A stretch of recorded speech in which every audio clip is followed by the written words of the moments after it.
Et les situations compliquées sur le terrain auxquelles je vais participer, c'est par exemple l'arrestation de ce géant trafiquant qui s'appelle Koné, qui est le bienfaiteur d'un quartier. Là, j'ai eu peur. Là, j'ai vraiment eu peur.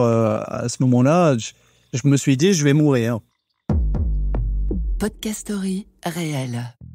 On va l'arrêter à 6h du matin. Enfin, on va fouiller d'abord sa maison à 6h du matin, jusqu'à découvrir, je crois que c'était 300 kilos d'ivoire qui étaient cachés sous son lit. Ça nous prend à peu près 1 heure, qu'il est déjà 7h. On est à Abidjan, tout le monde est déjà levé à 7h du matin. Beaucoup de gens vivent des largesses de ce criminel parce que souvent les criminels africains distribuent de l'argent aux gens de leur quartier, pas seulement à la famille. Ces gens-là vont vouloir le protéger. On est parti en courant parce qu'il faut savoir, à ce moment-là, on est dans une sorte de patio, un peu à l'espagnol, sauf qu'il y a toutes les maisonnettes des habitants tout autour. On est dans un endroit vraiment pas luxueux. Beaucoup de grands trafiquants vivent de manière très humble et c'est une très bonne tactique, d'ailleurs, pour pas se faire repérer. On sort en courant de cet endroit. Je me souviens que je commençais déjà à avoir peur parce que je voyais toutes ces femmes qui pleuraient et tous ces jeunes qui braillaient, tous ces enfants qui braillaient. Mais je me disais, je peux tout à me faire poignarder par une femme.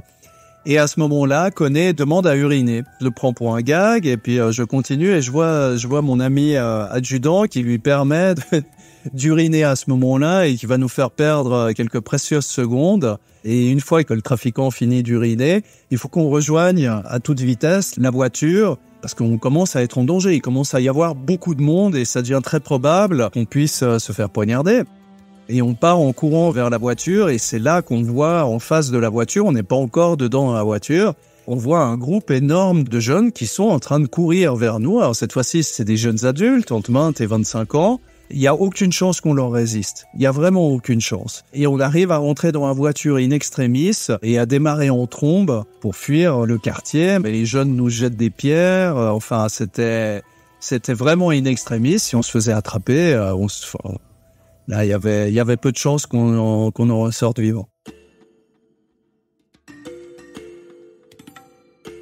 Je m'appelle Jean-Claude Vignoli, je suis suisse. J'ai passé plusieurs années à combattre pour les droits humains à Genève et dans le monde. Mon activité était principalement de travailler avec des diplomates, avec des membres de différents gouvernements. Tout d'un coup, je me suis retrouvé en Afrique à vouloir protéger les animaux. En 2015, par hasard, je découvre qu'il y a une formation contre braconnage dans le plus grand parc animalier du Kenya, qui s'appelle le parc Tsavo. Et je m'y rends, je vais passer 2 semaines dans ce parc-là, à côté des lions et des girafes et des buffles, à essayer de débusquer des braconniers. Et un jour, je tombe sur une carcasse d'éléphant qui va vraiment me remuer parce que je vois que l'éléphant a encore une défense. Je m'enquiers auprès de mes amis rangers dans le parc, mais pourquoi est-ce que cet éléphant a encore une défense? Et là, on m'explique que simplement les braconniers arrachent la première défense et s'en vont pour éviter d'avoir à croiser des rangers. Et s'ils voient que personne ne vient dans les jours suivants, ils vont aller extraire la deuxième défense. Alors là, la deuxième défense, en général, elle est enlevée quand l'éléphant il est déjà mort. Mais la première, elle est enlevée alors que l'éléphant est seulement agonisant, parce qu'il a été dans ce parc-là en particulier. Très souvent, ils sont juste empoisonnés et ils mettent des jours à mourir. Et je me dis, pour 30 à 50 kilos d'ivoire, même pas, ce géant de la savane, c'est presque 5 tonnes de vie sont mises à mort. Ce géant va agoniser des jours durant simplement pour un trophée ridicule qui va être vendu quelques centaines de dollars en Asie, en Europe ou bien aux États-Unis. Et c'est à ce moment-là que je me dis, il faut que je fasse quelque chose. Mais c'est très éloigné de mes habitudes. Moi qui suis en costume cravate, moi qui fais un travail somme toute relativement protégé, j'essaye de protéger les autres, mais moi-même je suis en Suisse dans une situation un peu confortable. Il faut que je prenne la décision de quitter une ONG que j'ai cofondée et ça va prendre le temps de mûrir. Je vais passer une année et demie à réfléchir sur qu'est-ce que je peux faire.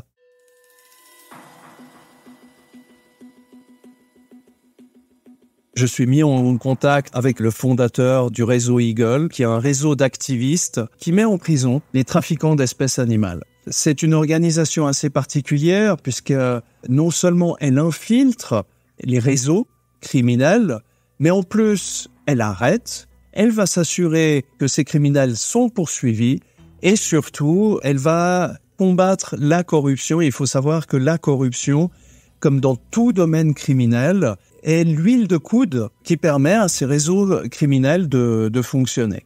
Ça reste une ONG, donc l'organisation non gouvernementale, donc qui ne répond pas à des gouvernements, mais qui répond à des valeurs. Ma formation, elle dure en général 6 mois. Je vais passer en réalité 4 mois à faire cette formation. Et alors que je suis dans un parc animalier pour me ressourcer, parce que c'est une formation relativement intense, on me contacte pour que j'aille immédiatement en Côte d'Ivoire. Et je m'y retrouve 2 jours plus tard pour participer à la plus grande opération de l'histoire de Eagle, qu'on avait baptisée donc San Pedro Connection. Dans les 24 heures où j'arrive à Abidjan, en Côte d'Ivoire, on va arrêter un premier Vietnamien. Il va s'avérer qu'il est le chef de réseau d'une cellule criminelle qui communique évidemment avec des grands pontes criminels au Vietnam. De fil en aiguille, on va prendre conscience de l'ampleur du trafic d'ivoire et d'écailles de pangolin et on va arrêter une dizaine, une quinzaine de personnes au total. On va mettre la main sur une demi-tonne d'ivoire, sur 600 kilos d'écailles de pangolin. C'est vraiment des très très grosses prises, mais surtout, c'est beaucoup de gens en prison. Il faut savoir que la plupart des prises d'ivoire, d'écailles de pangolin, elles sont réalisées par les douanes. Et il n'y a pas d'arrestation. On va peut-être prendre un petit dealer de rue, enfin quelqu'un qui est pas très important, mais c'est assez rare qu'on attrape des chefs de réseau. Le New York Times va titrer là-dessus. C'est une affaire qui connaît un retentissement important et c'est parfait pour notre activité au sein d'Eagle parce que notre objectif, c'est aussi de faire peur. J'arrive, je débarque, je ne connais absolument rien. Je suis un néophyte. Je ne peux m'appuyer que sur les films que j'ai pu voir. Je fais énormément d'erreurs. Et de fil en aiguille, alors que je commence surtout à faire de l'extraction de données, alors c'est un job qui va être relativement important pour la capture des criminels, et je vais prendre beaucoup de plaisir ensuite à faire des interrogatoires. Et je suis particulièrement bon dans le domaine, moi qui n'ai jamais fait ça de ma vie, et j'y prends du plaisir. Eagle a des accords avec les différents ministères, que ce soit de l'environnement ou de la justice, ce qui nous permet de faire un certain nombre de choses. Il y a des fois où on franchit la zone rouge de ce qui nous est autorisé. L'une de mes lignes rouges, c'est la torture. Le combat contre la torture, c'est quelque chose qui m'a fait m'engager dans les droits humains. Il est hors de question que pour protéger les animaux, je me lance dans la torture. Mais effectivement, on va très loin. Pourquoi est-ce qu'une ONG, déjà, devrait infiltrer des réseaux criminels ? On peut se poser la question. Lorsque l'on se met, un collègue et moi-même, à directement interroger les trafiquants. Ça, c'est quelque chose qui ne devrait pas arriver, mais on va quand même le faire, histoire de déstabiliser le trafiquant. Et d'ailleurs, on a failli le payer très cher, puisque l'avocat de ce trafiquant va rappeler qu'il y a des Blancs qui ont interrogé son client. L'affaire va s'étendre sur presque 2 mois et demi au total. On se dit durant le premier mois sans arrêt, oui, on est en train de souffrir en ce moment, oui, on mange pas, oui, on dort pas, mais qu'est-ce qu'on va regretter, tout ce qu'on est en train de vivre le jour où ça se termine. On est conscient de l'exceptionnalité de ce qu'on arrive à faire. On est en train de travailler non seulement sur une affaire qui a trait au trafic d'espèces animales, mais aussi à la traite d'êtres humains. Pour moi, ancien activiste des droits humains, c'est les 2 facettes de mon combat. Je suis plus membre d'Eagle, même si on quitte jamais une organisation avec des valeurs aussi fortes. Je me suis impliqué dans cette lutte contre le trafic animalier et j'en sortirai jamais, je continuerai à le faire. Ça concerne absolument le monde entier, je dirais presque encore plus les Européens, les Moyen-Orientaux qui ont un pouvoir d'achat nettement plus élevé. En Amazonie, j'ai fait fermer différents faux sanctuaires animaliers qui se vendent comme étant des sanctuaires animaliers et quand je vois ça, je m'arrange avec toutes les techniques que j'ai pu apprendre pour les faire fermer. Donc je continue à le faire, on va dire, sans organisation, mais j'ai pas infiltré des réseaux de la taille de ceux que j'ai pu infiltrer durant mon temps avec Eagle. Aujourd'hui, en tant que journaliste en Amérique latine, je voyage dans les différents pays. J'ai vécu la période du Covid bloqué au Pérou durant 6 mois. Et j'ai l'occasion de digérer un petit peu cette expérience exceptionnelle que j'ai vécue en Afrique avec Eagle.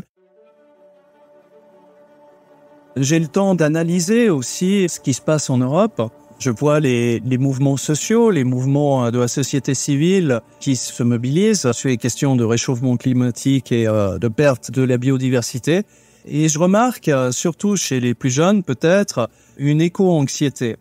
Cette éco-anxiété, telle que je l'analyse depuis mon Pérou, elle me paraît dangereuse. Lorsqu'on est anxieux, lorsque l'on est terrifié, eh bien, on ne fait rien. On attend, simplement, on procrastine. Et plus on procrastine, et moins on se sent pouvoir faire quelque chose face aux catastrophes qu'on est en train de vivre aujourd'hui.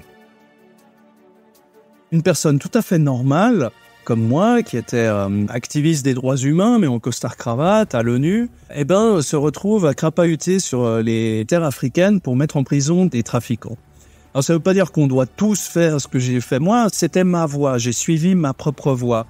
Mais ça veut dire que chacun d'entre nous possédons des ressources qu'on n'imagine pas. Et lorsqu'on suit vraiment ce que l'on pense être juste, ce que l'on pense être bien, on se découvre une force extraordinaire. Et plus on agit, mieux on se sent.